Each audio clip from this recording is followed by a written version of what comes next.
What's going on, Packers fans? Welcome into an all-new episode of the Pack-A-Day Podcast. I'm your host, Andy Herman. You can follow me on Twitter at Andy Herman NFL. You can find the podcast at Pack-A-Day Podcast. In just a moment, we're going to be joined by Paul Bretl. Before we get there, I want to update a couple of things that we learned from Matt LaFleur's press conference on Wednesday, as well as the practice report from those on the beat that were there to cover it. We had some injury updates. It sounds like Brandon McManus did not kick today. However, he is expected to kick on Thursday per Matt LaFleur, so that's a positive sign for him. Meanwhile, Devontae Wyatt returned to practice today as well. However, it does seem he was very limited. As to whether or not he can go this week will remain to be seen, but some positive sign that he was out there practicing. In addition, Lucas Van Ness and Dontayvion Wicks were not practicing for Green Bay. The only other noteworthy aspect of this is there were no players off of IR or PUP, Colin Oliver, Marshawn Lloyd, Brenton Cox, anybody like that was activated or at least opened up a practice window for. So those are your key injury updates, going to be worth monitoring. Devontae Wyatt, Brandon McManus, as well as Dontayvion Wicks and LVN through the course of the week, although it does seem like LVN is very likely to be a no-go come Sunday. Before we get to Paul Bretl, want to give a huge thank you to Luigi's Frozen Pizzas. Listen, guys, these are the absolute best frozen pizzas. You guys know how much I love them. Just had a thin crust pepperoni. Like every single aspect about this pizza, from the toppings to the cheese to the crust to the unbelievable sauce, which I think is the absolute best part of the pizza. You get the crispy crust. And if that's not your thing, if you're not a thin crust person, trust me, their fresh dough pizzas are unbelievable, to the point where I have to debate myself every single time if I want the fresh dough or the thin crust or the garlic dippers or the Big Daddies. Like every single pizza Luigi's puts out is a borderline masterpiece. I love it to death. Check them out, luigispizza.com, and over on social media at Luigi's Pizza. New website, by the way, so make sure to check that out. Also, Alchemy Wealth Management, retirewithryan.net. Get your future in order. Set your retirement plans up now. This is not something that you want to wait and procrastinate on, guys. This is not something you want to call an audible at the last minute. Get your retirement in order. Get your future in check. The best way to do that, work with Ryan Nelson, Alchemy Wealth Management. Go to retirewithryan.net and make sure that you get that free consultation, which is for Pack-A-Day Podcast listeners and viewers. We appreciate him a ton for doing that. He is supporting us. Make sure you're supporting him as well over at Alchemy Wealth Management. Now let's get to our fantastic conversation with the wonderful Paul Bretl. What's going on, Packers fans? We are being joined now by the one and only Paul Bretl. You can find him on the Wisconsin State Journal and, of course, over on social media at Paul_Bretl. Paul, it is great to be chatting with you once again. How are you doing, my friend? Excellent, Andy. Happy to be here. Yeah, likewise. Always enjoy these conversations. You have such a great pulse on the team, especially the work you do in the locker room and over at Wisconsin State Journal as well. For those of you who are listening or are not checking that out every single day, cannot recommend it enough. We've got a lot to discuss in this one because it's been a very interesting week and just kind of all the takes surrounding the Packers right now and kind of where the state of this team is. As always, I will let you have the floor to begin with. Packers, Cardinals, what were your key takeaways from this one? Yeah, so one of the post-game articles that I wrote about was because obviously the Cardinals had control for really that entire game. It wasn't until a minute 50 left in the fourth quarter that the Packers seized their first lead. And I think a lot of that came down to, for much of the game, on those key must-have-it downs, the Packers weren't making plays, and the Arizona Cardinals were. The Packers entered that game with the best third-down offense in football. I think going into the game, they were converting 52% of their third-down attempts. Against Arizona, the offense was just 3 for 10. On the other side of the ball, I think Green Bay entered that game 6 in third-down defense. Arizona, however, was 7 for 14 on third down, so converting 50% of their opportunities. Like, I think for 3.5 quarters, that was honestly the big difference in that game. The offense was struggling to sustain drives, stay on the field. You're giving the ball back to Arizona, and then there's the Cardinals who are picking up those first downs.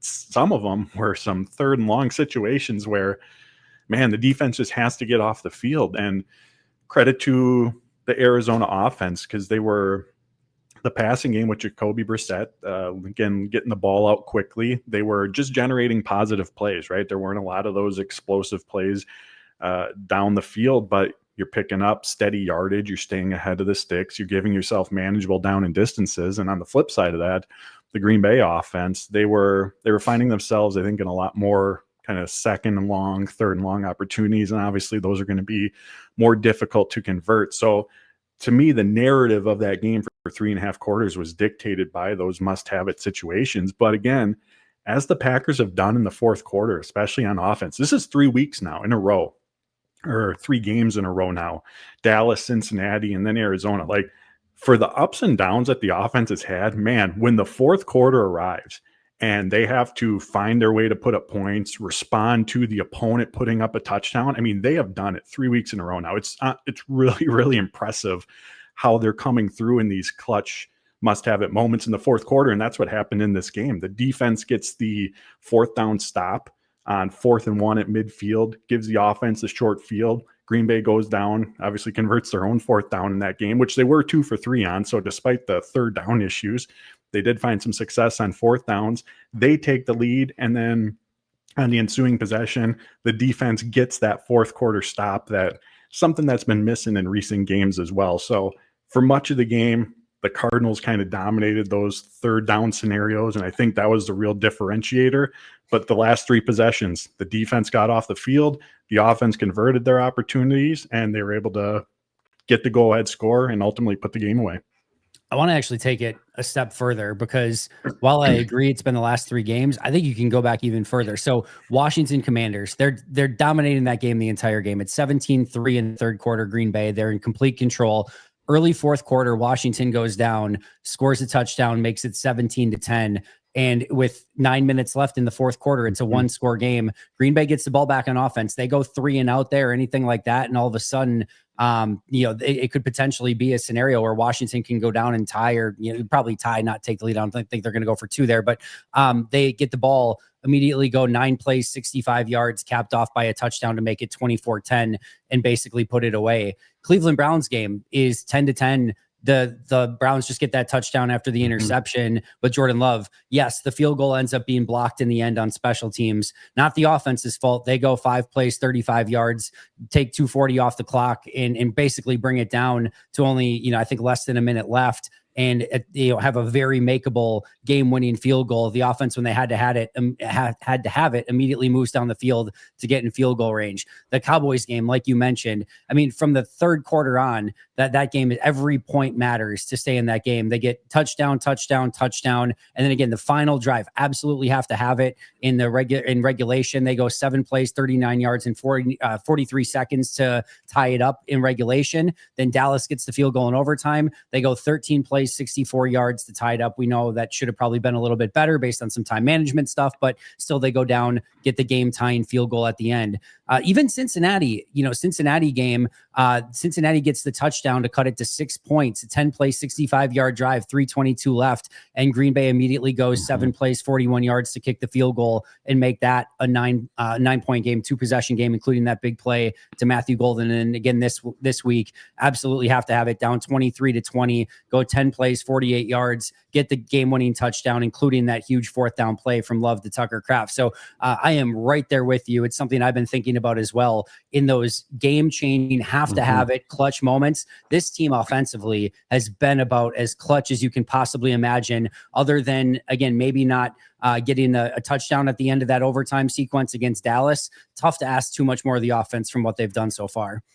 Yeah, it's like taking a 30,000-foot view of this season and the offense specifically. It is, from that standpoint, it feels at times like a bit of a difficult evaluation, because you just mentioned all the good, especially in the key moments, right?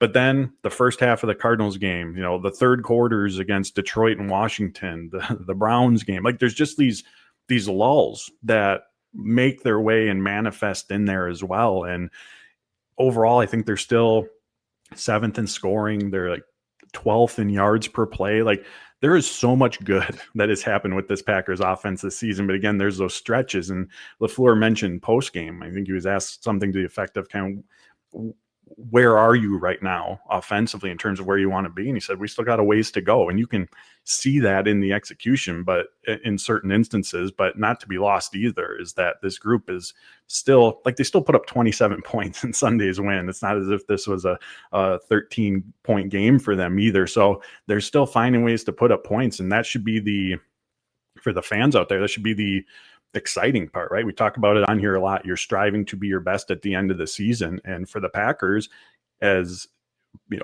points wise, efficiency wise, the stretches that they have in critical moments, as good as that has been, they aren't playing their best football right now, which is a good thing, right? Because that means there's more room for them to grow as the season progresses.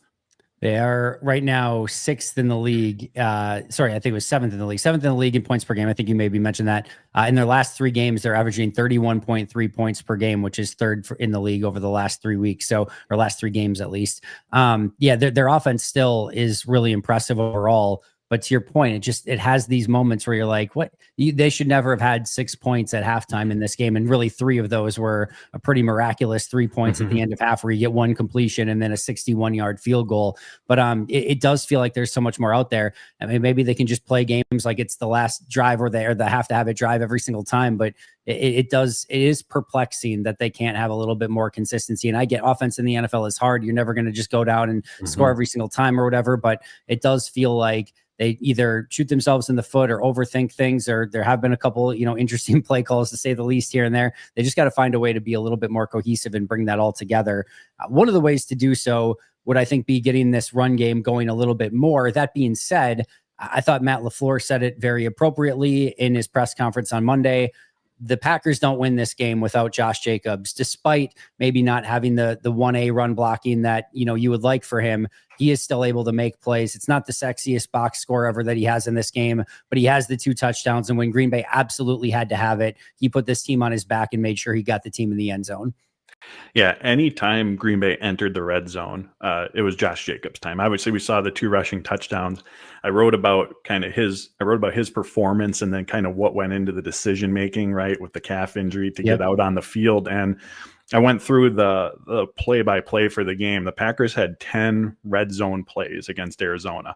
5 of them were handoffs to Josh Jacobs. Of his 55 rushing yards in that game, 24 of them came in the red zone. Like LaFleur said, you just reiterated it. They probably don't win that game without Josh Jacobs back there. And to your point, it's not just that he put up the touchdowns, gave them a reliable presence to give the ball to. It's, as LaFleur said, the run blocking wasn't very good in that game. And those touchdowns that he had, he made those plays happen. And when we circling back to the original conversation about kind of some of the lulls that the offense is experiencing, there was 2 things LaFleur mentioned post game. One, it's being able to get that running game going, right? Having better blocking up front, especially when defenses, like LaFleur pointed out, are going to play that cover 2 shell against that Packers offense. Like, you have to run the ball in that situations. Every play design, every play call has a strength, has a weakness. If defenses are going to take away the big plays and through the air, you got to be able to run the ball against that. And the Packers, they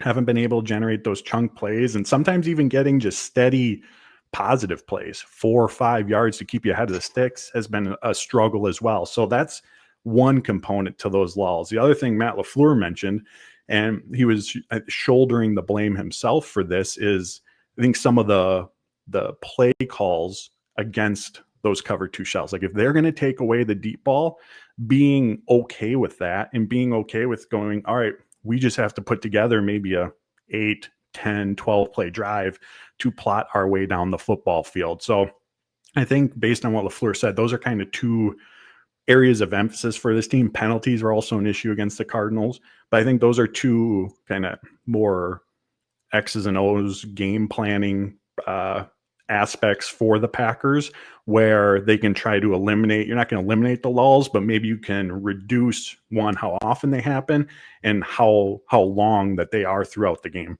Yeah, I think so too. Speaking of some of those lulls throughout the game, I'm interested in your thoughts on Matthew Golden. So Zach Cruz posted this on Tuesday. Matthew Golden has a 60.9% success rate and 78.3% catch rate, and he's averaging 10.8 yards per target. All are first among rookie wide receivers with at least 15 targets. Early in this game, you saw Matthew Golden involved early and often, and then that big 3rd down catch, which was a ridiculous throw by Jordan. And then it also seems that there are those lulls with Matthew Golden as well, despite him playing a lot. I've seen people say, like, well, Golden needs to play more. He's playing a ton right now, especially with the injuries to wide receivers. Dontayvion Wicks goes out in this one. You're kind of down to Dobbs and Golden as your top 2 wide receivers for a good chunk of this game.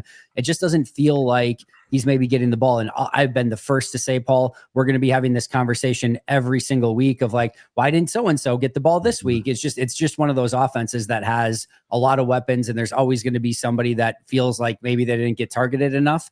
But it does feel when Matthew Golden is targeted or when he's a little bit more involved that good things are happening. And it does feel a little bit perplexing of when you kind of go through these lulls with Golden. I think he's off to a really good start for his rookie campaign. I still feel like there's a little bit more out there for him. I'm not necessarily saying he needs X amount of targets or he's to that level or make him the number one guy unquestionably, but it does feel like there's maybe a little bit more out there for him. Yeah, I wrote about coming into this game, not just his production over the Dallas game and the Cincinnati game, but when that production came. Obviously, the fourth down catch in overtime against the Cowboys. And then two of his receptions against Cincinnati were on third downs, and they just absolutely flipped the field position for the Packers. One in the first half ended up setting up a touchdown opportunity. And then, of course, the end of the game put them in field goal range or on the cusp of it for Haversick to give the Packers a 2-score lead. So he's coming through. And you mentioned one in the Arizona game as well. He's coming through in these just critical moments. And I'll defer to you as the one who watches every single play, every single player. But I do wonder if defenses are going to defend the Packers in the mindset of, all right, we're taking away the downfield opportunities. Does there need to be a greater variety of routes for Matthew Golden to get him the ball maybe in those shorter intermediate parts of the field if he is taking on kind of that being that deep threat option right now, where there don't seem to be a lot of opportunities coming for this passing game. Yeah, I think that's really smart. And I haven't finished the offensive grading or just tape review for this one yet, but I do know that Matt has said on a couple different occasions that, and you could see it on the rewatch of tape too, that Arizona was putting the cover and the umbrella over the Packers offense on this one and not allowing anything deep.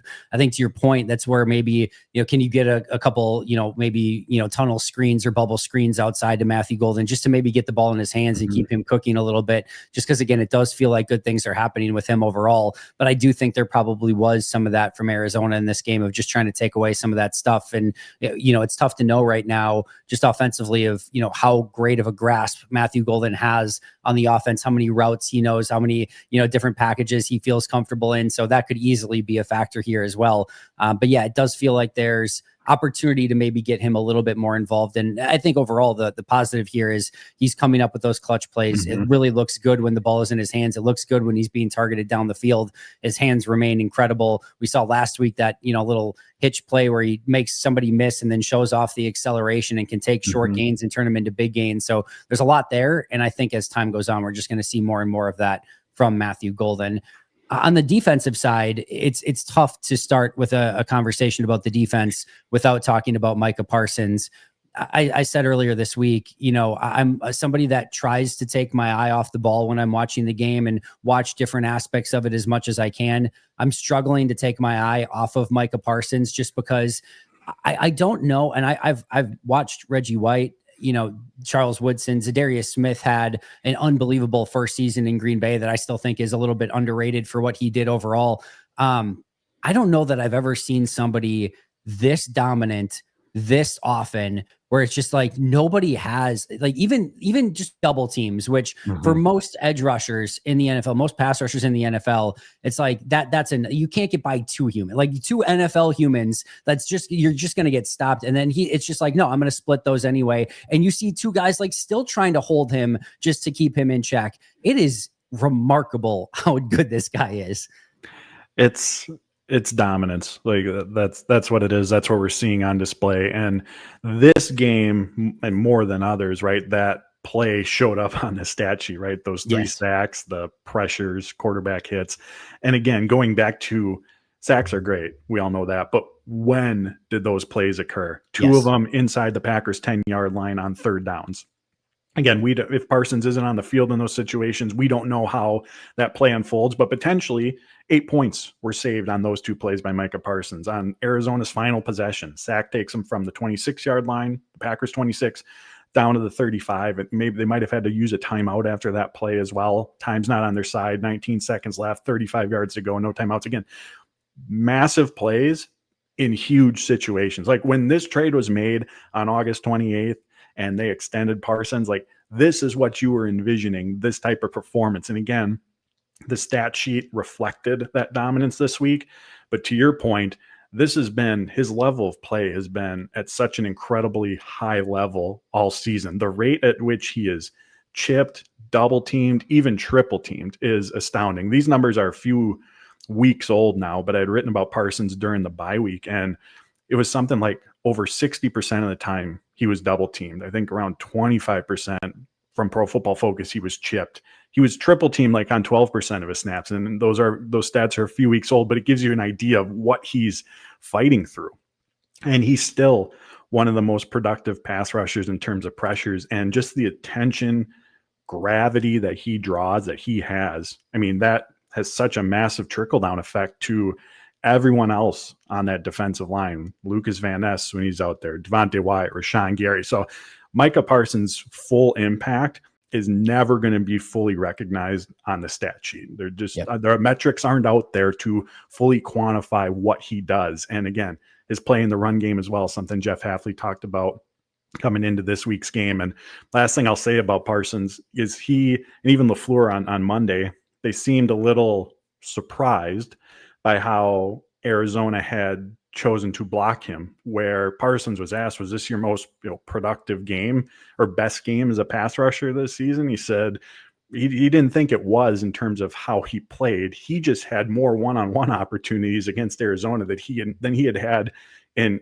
any other game this season. So with that, Micah Parsons one-on-one, the production's going to follow. Oh, it is time to get our prize picks in for Sunday Night Football. Packers and Steelers in Pittsburgh. Aaron Rodgers versus the Green Bay Packers. This one's going to be a ton of fun. I am going with two pretty simple ones here. Aaron Rodgers, more than 215.5 passing yards. You know, Aaron, Mr. Chip on his shoulder. He's going to want to have a big game in this one. We've seen Green Bay give up some yards to Jacoby Brissett and Joe Flacco. You can bet that Aaron Rodgers is going to want to get his in this one. More than 215.5 passing yards for him. And Josh Jacobs, simple as can be, a touchdown. He is a machine in the red zone. They give him multiple opportunities. Pittsburgh gives up a lot of yards, a lot of points. I expect Josh Jacobs to get a touchdown in this one. So Aaron Rodgers, more than 215.5 passing yards. Josh Jacobs, a touchdown in this game. Of course, you can go over to Sleeper and get a 100% match by utilizing code PACKADAY up to $100. Terms and conditions apply. Check out Sleeper for that. Also, right now on Sleeper, you can have a $20 play without any deposit necessary. Terms and conditions apply for that as well. But that is an awesome opportunity. Go check out Sleeper if you haven't already. They're available in over 25 states nationwide. So what are you waiting for? Get your picks in for Sunday Night Football. Green Bay, Pittsburgh. It's going to be a ton of fun. I'm excited about my picks this week. I know there's been a lot of talk about, coaching and decisions in Green Bay and I'm not sure there's much more coaching malpractice that you can have in the NFL right now than leaving Micah Parsons consistently one-on-one. Talk about just an absolute recipe for disaster and setting your team up for failure. There's a couple plays on tape where the offensive linemen are just putting their hands up in the air, being like, well, what's going on? I don't know what to do. He's that type of player, and you're going to put him one-on-one. He's just going to win. He said 8 out of 10 times, if you put me one-on-one, I'm going to win that matchup. And that was pretty much what it was in this one. I do have one next gen stat for you that kind of goes to the level of what he's playing at, kind of like you were saying. Micah Parsons is the only player in the NFL with a 20 plus quarterback pressure percentage and a 20 plus double team percentage this year. So he's double teamed on over 20% of his snaps, and he's still getting pressures on over 20% of his snaps. It's just a remarkable number. And those plays where he's double teamed, even when he's not getting pressures on that, to your point, the rest of the team gets to play 10 on 9 because he's getting double teamed on that play. You're basically playing a man up simply because Micah Parsons is on the field. It's such a huge advantage. And I was talking about this with Mike while he brought it up, and I was thinking the exact same thing. There are a lot of star players in this league that, because maybe they're star players, they will take a play off, or maybe they don't have to have the same energy or intensity because they're just that talented. They can just win on talent. They don't have to have the same drive or the same motivation. They don't maybe have to be having the leadership traits or things like that. Thus far, through 6 games, 7 weeks, and basically just 2 months of being a Green Bay Packer, it's the whole package. It's leadership, it's effort, it's desire, it's talent. It's literally, you're just going down and checking every single box. And I just want to say, Dallas, thank you one more time, because I know you had CeeDee Lamb and Dak Prescott and a lot of contracts to give. That guy's the first contract that you give. Like he's unbelievable. Yeah, the Thursday coming into this game when the coordinator speaking, we got to talk to Jeff Hafley. I mean, he was asked about Parsons in those double team, triple team situations, because it's not just he's taking on those blockers, like you said, like he wins some of those matchups as well. And it's like, how does he do that? And there isn't an X's and O's. There isn't, sure, there's some fundamentals and technique to do but ultimately it comes down to, it's just, he is a rare player, and the juice he plays with, the burst, the strength, just everything that he has just gives him this ability to win those matchups. Like there isn't any, there isn't X's and O's, there isn't scheme that comes to that. It's just, this is a extremely talented player. In the next couple of drafts on the day one, when Green Bay doesn't have a first round pick, and I'm a little bit sad because of it, I'm going to be keeping games like this up just over on like the side of my monitor, just playing Micah Parsons Packers highlights, just to remind myself of like, yeah, it sucks that there's no first round pick right now, but you know what? I'm okay with it based on having this dude on the team. He's been remarkable. Two players next to him, Paul, if you had told me, prior to the Micah Parsons trade, that there'd be no Kenny Clark and no Devontae Wyatt along the defensive line, and that this team was going to have to go into games with your primary two defensive tackles being Karl Brooks and Colby Wooden, and then the backups being Nazir Stackhouse and Warren Brinson, I would have been like, oh, no. That's a huge problem. And they're going to get run all over, and they're not going to be able to stop the run. There's not going to be any pressure from the interior of the defensive line. Like, how do you possibly get by with that? And to their defense, like Colby Wood and Karl Brooks really doing work on the interior. I thought both of them came up with big plays in this game, and Green Bay remains one of the best run stuffing teams in the NFL. I can't say enough. I know it's not, again, these two are not going to flash off the box score, but the work that they're putting in to maintain the integrity of the interior of that defense and work hard in the middle has been huge for this team. Yeah, I mean, even after Sunday's game, when Parsons was being interviewed, I mean, he name dropped Colby Wooden, right? Because he talked about the Parsons' own one-on-one opportunities that he had, and said in part that's a product of what Colby Wooden was doing inside, and even the Rashawn Gary strip sack. I mean, it was Wooden who beat his blocker, came up the middle, flushed Brissett from the pocket, where then Gary was able to get to him. I mean, those are really impactful plays, and Wooden has been utilized often as a run defender this season. He's holding up well in that regard. And then Karl Brooks has pulled up the numbers here.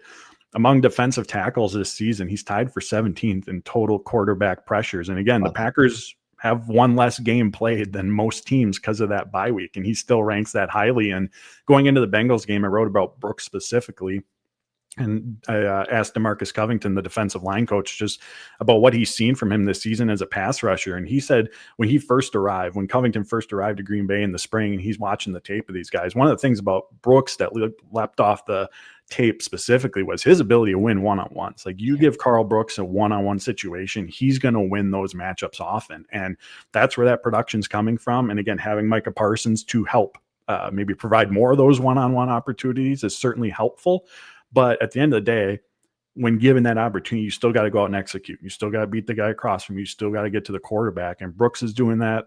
Wooden's doing that. And to your point, those two, they're flying under the radar. Absolutely right. When you have Micah Parsons and Rashawn Gary as well, but they're a big part of just the play of the defensive front along the interior, specifically against the run, and then generating that interior push.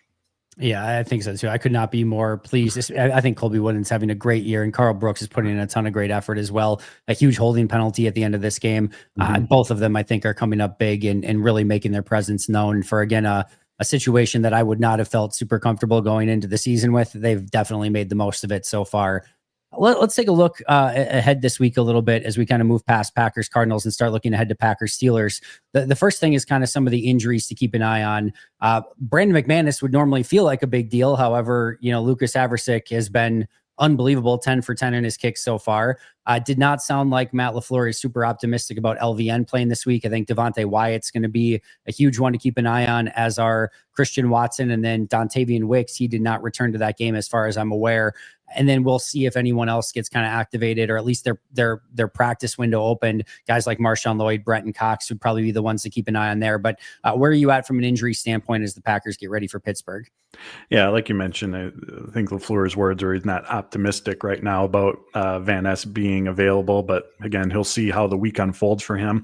Devontae Wyatt, before the bye week, after that Dallas game, LaFleur at that time called him week to week. So Wyatt still hasn't returned to the practice field yet. Obviously, whether he's out there, Wednesday, Thursday this week will be kind of an indicator of where things might stand in that regard. And then Christian Watson, it's going to be his third week of practices. He's been limited in the first 6 practices this week. The Packers have until Monday after the Steelers game, though, to add him back to the 53-man roster, I believe. So we'll see how this week unfolds for Christian in that regard. And then just in terms of offensive line depth, Anthony Belton, he was limited the 3 days last week, was questionable coming into this past Sunday before being inactive, but seems to be trending in the right direction to be back sooner than later. Again, just to at least bolster that offensive line depth. I am curious what their preferred 8 are for the offensive line. If Belton was inactive because of the injury, or because they basically would have a choice between Belton and Kennard in that situation, assuming they like Jacob Monk a little bit better as an interior player would be my guess. Of course, Sean Ryan's going to be the first, kind of person up off the bench. But I think it's probably Belton over Kennard, but that'll kind of be an interesting one to keep an eye on as well. I'm sure with the injury kind of just made that decision easy. But I'm glad you brought up Christian Watson, because I feel like a lot of people maybe feel like this is a foregone conclusion that he's going to play this week. If people don't remember, that the Steelers got a ton of flack a couple weeks ago for the state of the field that it was in. And there was a lot of concern about just it being a really, really bad condition. I'm not so certain that that's the situation, depending on how the field looks and how you're feeling about that you want to bring Christian Watson back on. Maybe that's a complete non-factor whatsoever. Maybe that has nothing to do with it, but it certainly could. And I'm going to be curious if he's active for this game. If he is, I would expect it to be very minimal snaps.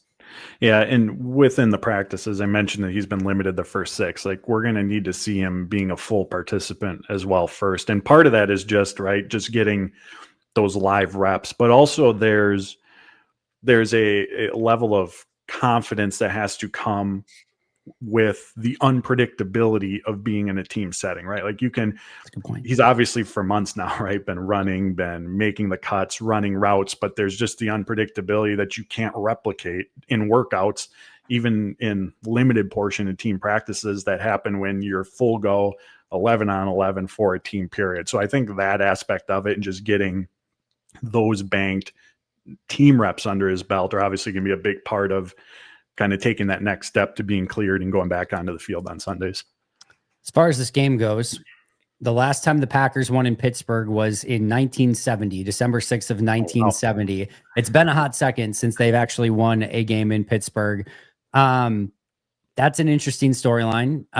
There's obviously one other big one. Aaron Rodgers is playing the Green Bay Packers this week. Yeah, that whole thing. And then it's just a really good football game, too. These are 2 winning teams. You look at the schedule this week of NFL games, there's not a lot of games from winning team against winning team. This is one of the big ones. Again, Pittsburgh and Green Bay in Pittsburgh. This should be a really fun game. What are you looking forward to in this one? And what are you going to be watching for? Yeah, I mean, Jordan Love, Aaron Rodgers, Packers, Steelers. I mean, that in itself, right? But from the game itself, I'm going to go back to the running game. I mean, the Packers have to find a way to get that element going in a more steady fashion than what they have. I mean, I think we talked about it after the Bengals game.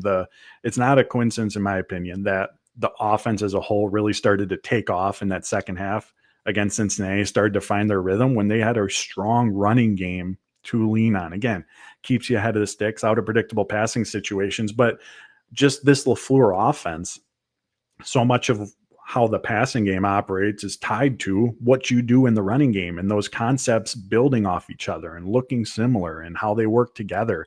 Then there's the play action component of it as well. And just being able to operate from a 2nd and 4 versus a 2nd and 8 or a 3rd and 10 it opens up the playbook for Matt LaFleur, changes the complete complexion of that specific play. So for me, when we talk about the offense gaining more consistency, avoiding some of those lulls, that's where it starts. And so I would like to see this group get going. And again, that's not about Josh Jacobs and what he's doing. This is on the offensive line. This is on this group going out, fundamentals, technique, positioning themselves properly, winning their matchups to create those opportunities for Jacobs to take advantage of, like we know he can.